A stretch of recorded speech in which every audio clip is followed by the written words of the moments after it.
शिशुपाल। ये जब शिशुपाल प्रकट हुआ तो बुआ का ही लड़का था, 4 भुजाएं थी। तो इसके जन्म उत्सव के समय फिर श्री कृष्ण बलराम जी भी गए हुए थे।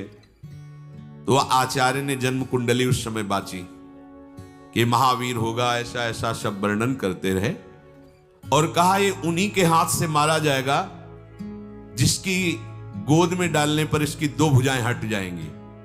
तो वहां जितने आए हुए थे रिश्ते नातेदार, समाज के श्रेष्ठ श्रेष्ठ जन, सबकी गोद में शिशुपाल को, और जे भी भगवान श्री कृष्ण की गोद में डाले 2 भुजाएं गिर गई।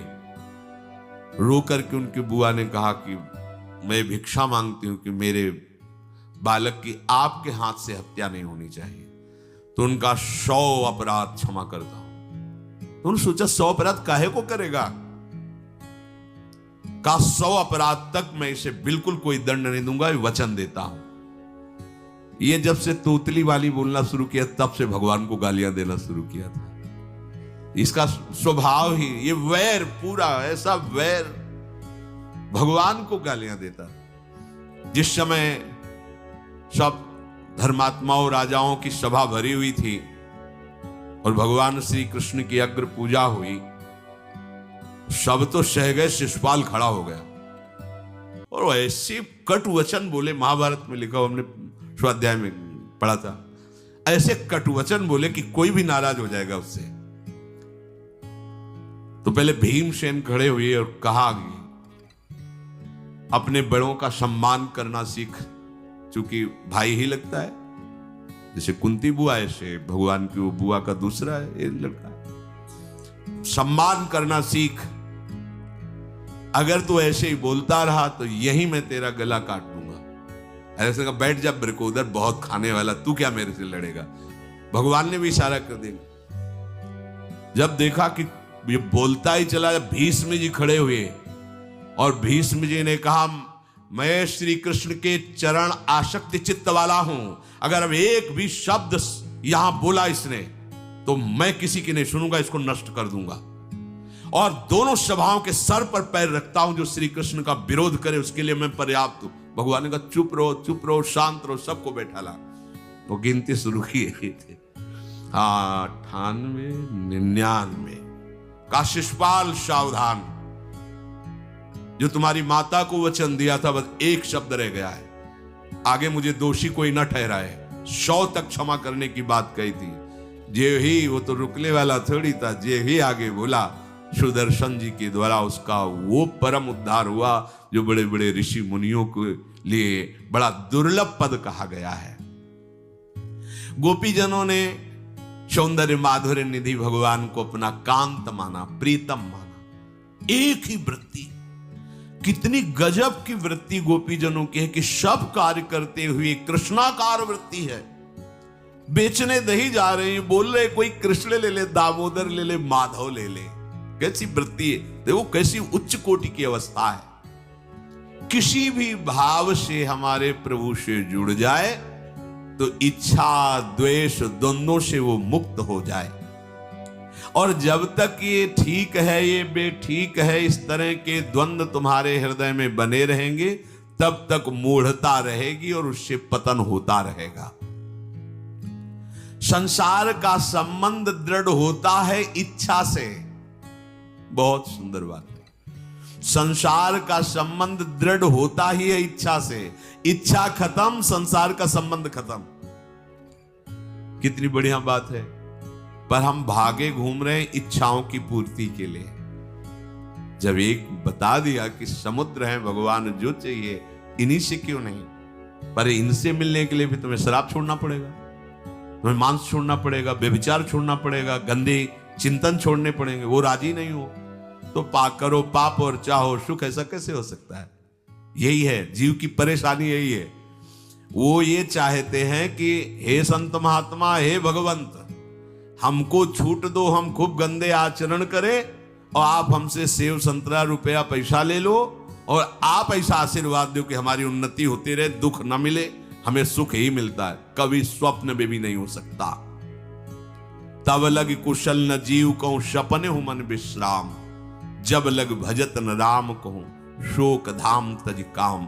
ये दुखों का खजाना काम अर्थात इच्छा, इसका त्याग करके भगवान की शरण में होकर जब तक नाम जप नहीं करोगे, स्वप्न में भी तुम्हें विश्राम नहीं मिलेगा। और नाम जप एक गंदे आचरण करने वालों के हृदय में नहीं हो सकता। नाम परम पवित्र है। ये तभी होगा जब आपका खान पान सात्विक हो, आपका वातावरण सात्विक हो, आपका बोलना उठना बैठना सब सात्विक हो, तब नाम भगवान कृपा करेंगे आपकी जिह्वा। फिर कौन सी इच्छा रह जाएगी, कौन सी इच्छा रह जाएगी?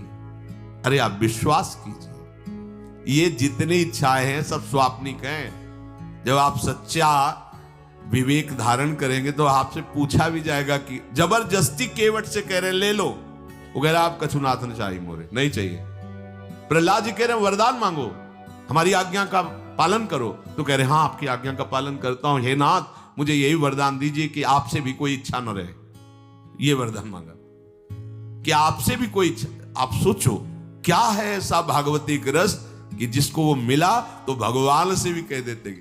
और भक्त तो बड़े विचित्र विचित्र है, वो भगवान से कहते तुम्हारी इच्छा क्या है प्यारे, बोलो हम पूर्ण करते हैं। तुम्हारी इच्छा क्या है, हमारी तो कोई इच्छा ही नहीं, आप बोलो आपकी इच्छा क्या है, आप क्या चाहते हो, मैं कैसे आपको रिझाऊं। ये जब कामना को लेकर के मनोवृत्ति का प्रवाह संसार की तरफ होता है, तब ये कामना ही हमें राग द्वेष में बांध देती है। जो महापुरुषों ने उपासना करके शास्त्र स्वाध्याय करके अनुभव किया है, उसे ध्यान से सुनो। इच्छाओं से बचने का उपाय, इच्छा ही आपके बंधन का कारण है, इच्छा ही जन्म मरण का कारण है।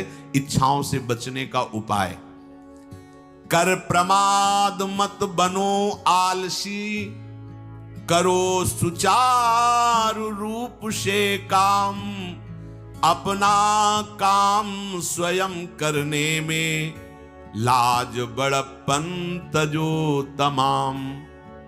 पहली बात, शरीरधारी को किसी दूसरे शरीर से अपने शरीर की सेवा तब तक नहीं लेनी चाहिए जब तक बीमार ना हो जाए, असमर्थ ना हो जाए, चाहे गृहस्थ में हो चाहे विरक्त में हो। ध्यान दीजिए, आप चाहे आपकी पत्नी हो, पुत्र हो, परिवार हो, आप उनके सेवक हैं, क्योंकि वो सब प्रभु के जन हैं। इस भावना से रहोगे, कभी नाराज नहीं होगे, कभी गुस्सा नहीं आएगा, कभी झगड़ा नहीं होगा। अगर आप अपने को ये माने कि प्रभु मेरे इस रूप में आए हुए हैं, मुझे अपने कर्तव्य का पालन करना है, तो कहीं झगड़ा नहीं हो सकता। तुम जो कर रहे हो तुम्हारा कर्तव्य, हमारा कर्तव्य है कि हम पति पुत्र परिवार आदि जो भी है, ये हमारे भगवान का स्वरूप है। मैं आप समझो वही भगवत साक्षात्कार, पर ऐसा कौन मानता है? अच्छा, साधु वेश में ये जरूर सावधानी रखनी चाहिए।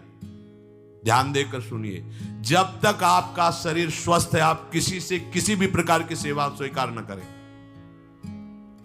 भिक्षान्न के सिवा कोई भी सेवा स्वीकार न करें। अपने शरीर की सेवा तब तक करें जब तक आपका शरीर असमर्थ नहीं हो जाता। असमर्थ हो गए तो फिर हरि ही करें आकर स्वयं, या किसी को भेज दें, उनके बस की बात है। देखो माधवदास बाबा की लंगोटी स्वयं श्री ठाकुर जी महाराज धो रहे हैं।